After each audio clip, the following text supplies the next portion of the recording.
मित्रों, रामायण काल में प्रभु राम और माता सीता के अंतिम समय को लेकर बहुत सी कथाएं मिलती है। लेकिन क्या आपको यह पता है कि देवी सीता और राम जी के पुत्र यानी कि लव कुश की मृत्यु कैसे हुई थी? अगर नहीं जानते तो आज की हमारी ये वीडियो को पूरी देखिएगा। जैसे कि सभी को पता है कि जब देवी जानकी पृथ्वी माता की गोद में समा गई थी, तब कुछ वर्षों के बाद प्रभु राम को लेने मृत्यु के देवता यमराज आए और उन्होंने ही राम जी से विनती की थी कि प्रभु पृथ्वी पर आपका समय पूरा हो चुका है और अब आपको वैकुंठ के लिए चलना चाहिए। काल देवता की बात सुनने के बाद मर्यादा पुरुषोत्तम राम अपने भाई भरत को अयोध्या का राजा बनाना चाहते थे, लेकिन भरत राजा बनने को तैयार नहीं थे। जिसके बाद उन्होंने अपने पुत्र कुश को राजगद्दी सौंपी और स्वयं सरयू नदी में जाकर जल समाधि ले ली। साथ ही बता दे कि राजा भरत के भी दो पुत्र थे, ताश और पुष्कर। लक्ष्मण के भी दो पुत्र थे, चित्रांगद और चंद्रकेतु। और शत्रुघ्न के पुत्र थे सुबाहु और सुजय। रघुकुल नंदन राम जी के जाने के बाद दक्षिण कौशल प्रदेश यानी कि छत्तीसगढ़ में कुश और उत्तर कौशल के राजा लव बनाए गए। मान्यताओं के अनुसार लव ने ही लवपुरी नगर की स्थापना की, जो आज के समय में भारत के पड़ोसी देश पाकिस्तान का शहर लाहौर है। यहाँ के एक किले में लव का एक मंदिर भी बना हुआ है। वहीं मित्रों, लवपुरी को बाद में लावपुरी कहा जाने लगा। बता दें कि राजा लव से ही राघव राजपूतों का जन्म हुआ। इसे भदूर, जैन, जयास और सिखवारों का वंश आगे बढ़ा। इसकी दूसरी शाखा सिसोदिया राजपूत वंश की थी, जिनमें वैसला और गुहिल वंश के राजा हुए। इसके अलावा कुश से कुशवाहा राजपूत की स्थापना हुई। प्रभु राम के दोनों पुत्रों में कुश का वंश आगे बढ़ता गया। लेकिन बता दें, राजा कुश अपने पूर्वजों की तरह पराक्रमी राजा नहीं थे, क्योंकि उन्होंने सांपों को मारने का प्रयास किया था। हुआ यह था कि एक बार सर्पों ने अगस्त ऋषि द्वारा मर्यादा पुरुषोत्तम को दिया बहुमूल्य पत्थर चुरा लिया था।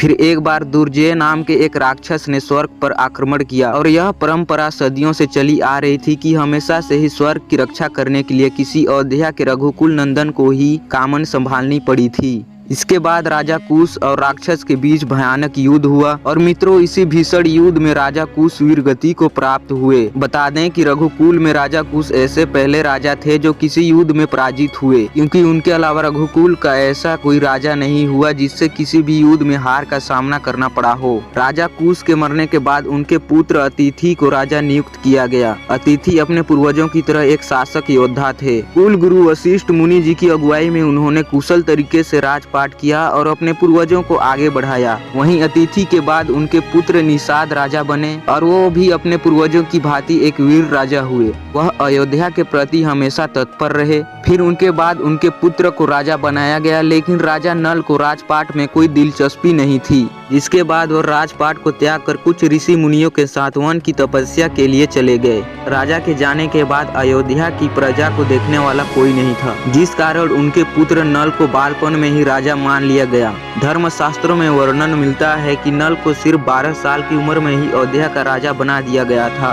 और मित्रों, इस तरह रघुकुल के वंशज बढ़ते बढ़ते द्वापर युग यानी कि महाभारत काल तक आ पहुँचे। उस समय रघुकुल के राजा बृहदबल थे। उनके बारे में भी महाभारत में बताया गया है कि वो एक दयालु शासक और बहुत ही साहसी योद्धा थे। उन्होंने महाभारत के युद्ध में कौरवों की ओर से लड़ाई लड़ी। कुरुक्षेत्र की युद्ध भूमि में बृहदबल और अर्जुन के पुत्र अभिमन्यु के बीच युद्ध हुआ और अभिमन्यु के एक घातक बाण से मानसिक राजा बृहदबल वीरगति को प्राप्त हुए। और मित्रों, अब जाते जाते आपको कौरवों की ओर से लड़ने वाले एक ऐसे राजा के बारे में बता दे जाते हैं जिनके पराक्रम की कथा बहुत कम ही लोगों ने सुनी होगी। महाभारत के द्रोण वर्ग के 27वें अध्याय में युद्ध के बारे में, दिन के बारे में उल्लेख मिलता है कि जब भगदत्त और अर्जुन एक दूसरे के आमने सामने आए तो दोनों के बीच ऐसा भीषण युद्ध हुआ जिसके बीच में आने की किसी की भी हिम्मत नहीं हुई। लेकिन तभी एक ऐसा क्षण आया जब राजा भगदत्त पार्थ को अपने हाथी से कुचलने वाले थे, लेकिन भगवान कृष्ण ने उस समय अर्जुन के प्राण बचा लिए। कुछ देर बाद राजा ने कुंती पुत्र पर हमला किया, तब अर्जुन ने उसके सारे वार विफल कर दिए।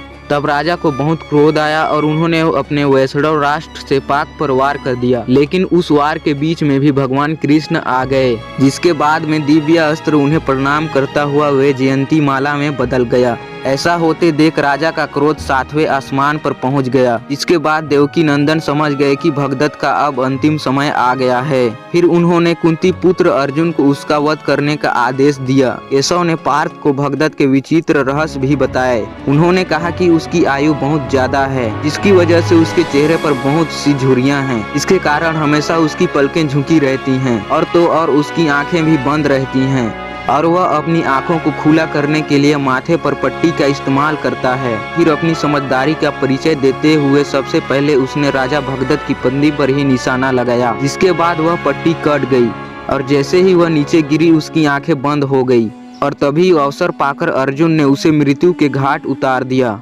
मित्रों, बता दें कि उस समय युद्ध भूमि में भगदत्त ही सबसे बुजुर्ग योद्धा थे, लेकिन वृद्ध होने के बावजूद भी वह कई बार भीम और अभिमन्यु जैसे महान वीर पराक्रमी योद्धा पर भी भारी पड़ जाते थे।